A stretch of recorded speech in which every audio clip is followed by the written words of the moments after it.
Magsisimula po tayo. Sa ngalan ng Ama, ng Anak at ng Espiritu Santo, ang Panginoon Diyos na kahanga-hanga sa kanyang magawa ay sumainyong lahat.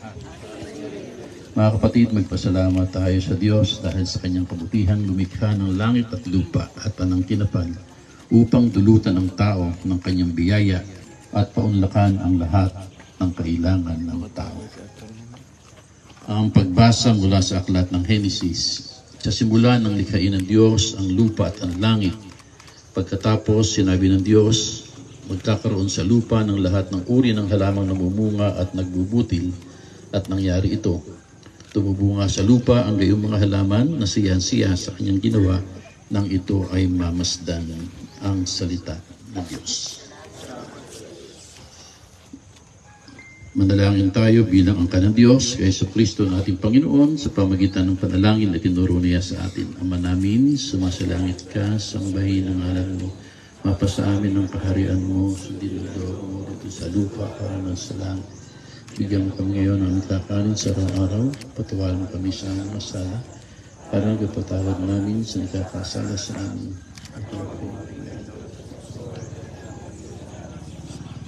Panalangin ng pagbasbas. O Panginoon, basbasan mo ang lugar na ito na inilaan para sa iyong karangalan at kalooban.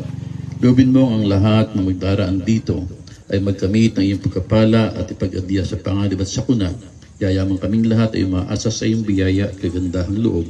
Hinihiling namin ito sa pamagitan ng Jesucristo kasama ng Espiritu Santo magpasawalang hanggan.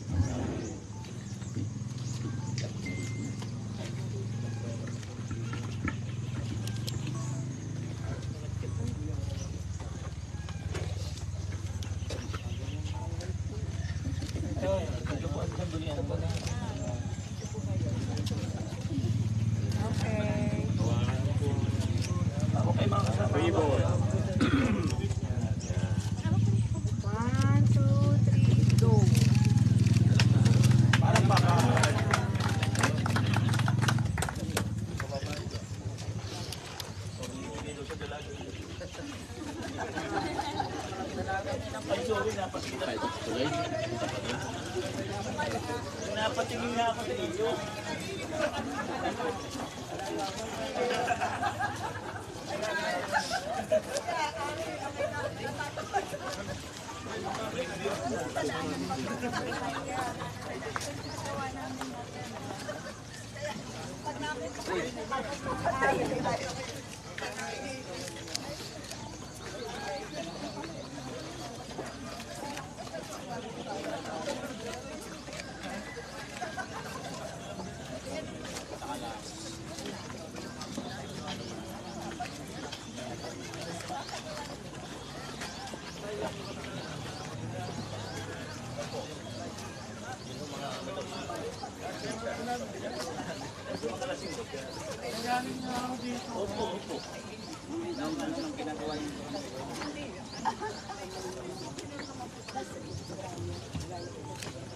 Kapayapaang kaloob ni Kristo maghari nawa sa ating puso at ang salita ni Kristo magamhan lubusan sa ating kalooban upang anuman ating nagsalita gawa ay mangyari lahat sa ngalan ng Panginoon ngayon at magpasawalang hanggan.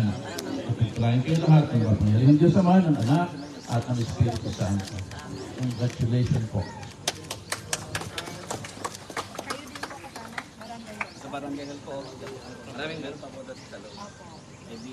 Maraming salamat po, Padre Panchos Eco. Pagmala po natin nabasbasan ang De La Paz Bridge ito sa Barangay De La Paz. Ngayon naman po at naaniyahan po natin ang ating mga kababayan isang photo opportunity dito po sa tulay. Kasama po ang bumubuo ng sangguniang barangay ng Barangay De La Paz. At baka po meron din po tayong mga karatig barangay na kapitan na naririto bilang sila din po makikinabang dito po sa ating tulay.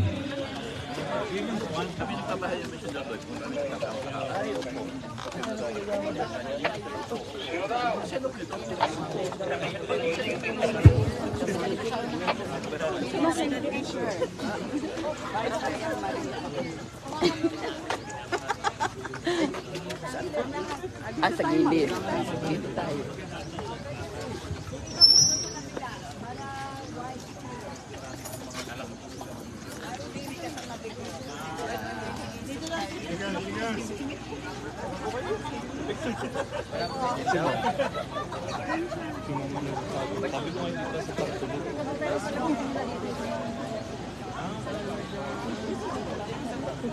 Si Kabila doon.